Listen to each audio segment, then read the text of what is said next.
I'd like to know just what arc welding has to do with me. Well, let's see.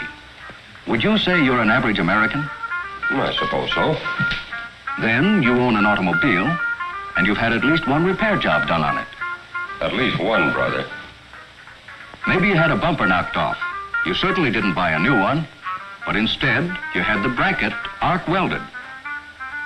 Arc welding is also widely used for repairs and maintenance by steel mills, mines, and railroads. It offers a quick and economical way to put back into service worn parts, broken castings, forgings, and gears.